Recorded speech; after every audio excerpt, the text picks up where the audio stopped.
Imagine spending decades of your life in a jail cell only to get out years later as a free person with everyone you known grown up. Like if you had kids when you went to jail, they're grown up. It would be horrible. We're gonna go over a list of these 3 people. Let's get into it. Imagine the horror of losing your child in a fire, only to be wrongfully convicted for their death. Christine Bunch endured this nightmare, branded a murderer by a system that refused to see the truth. In 1995, Christine Bunch's life shattered when her 3-year-old son, Tony, died in a fire that engulfed their Indiana home.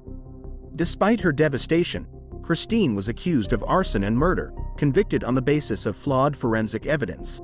Sentenced to 60 years, she spent 17 years in prison, clinging to hope and maintaining her innocence. It wasn't until 2006, when new fire science exposed the flaws in the original investigation, that her case began to unravel.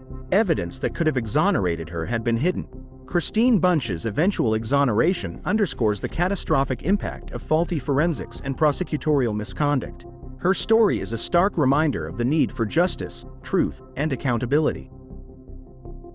Man, I could not imagine what that lady went through, sitting in a jail cell, looking at a gray wall. Her child's passed away, and she can't even mourn her child properly. It's just a sad, sad situation. But the next guy on the list, he spent double the time this lady spent in jail. Let's get into this person. This is me being finally released after spending 39 years behind bars for a crime I didn't commit. I'm Ricky Jackson. It all started back in 1975 in Cleveland, Ohio, when I was a victim of wrongful conviction in the 1975 murder-robbery case of a money order salesman named Harold Franks. A 13-year-old boy named Eddie Vernon pointed finger at me, claiming I was the one responsible. Why? Because he saw me in the area. Sadly, the authorities believed him. At just 19 years old, I was sentenced to death. These videos are so sad. Like, I could not imagine being like in that situation. It could happen to anyone, though, is the scary part. Death. Years went by, and then in 2014, the truth came out. Eddie Vernon, now 52 years old, admitted he had lied. He confessed that he wasn't even a witness to the crime. He never saw anything. The police had pressured him into giving false testimony against me and 2 other men just to close the case. Thanks to his confession and other pieces of evidence, I was finally freed. They awarded me $1 million in compensation. But let me ask you this.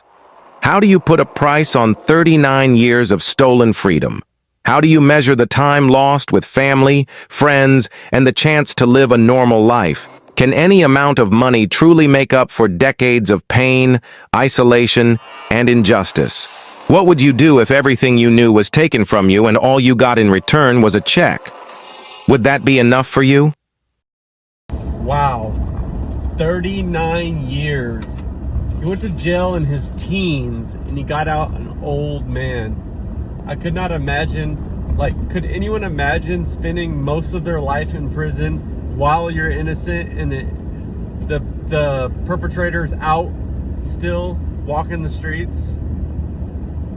I'm glad he got out, but I don't think any compensation would be worth 39 years of your life.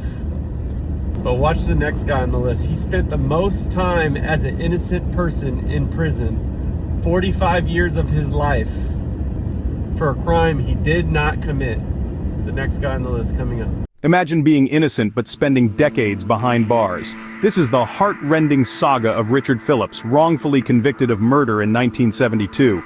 Accused of a gruesome homicide he didn't commit, Richard's life took a drastic turn. The prosecution's case was built largely on the testimony of a single witness who claimed to have seen him commit the crime. For over 40 years, despite the shaky evidence against him, he maintained his innocence. It seemed like an eternity, but truth finally saw the light in 2018. New evidence emerged, including a critical reevaluation of the eyewitness account and DNA test results, which ultimately led to clearing him of all charges. Richard Phillips, now a free man, holds the record for the longest-serving wrongfully convicted individual in American history. 45 years of that guy's life gone. Like that. Just horrible situations all these 3 people had to go through. Tell me what you guys think in the comment section. Be sure to like and follow.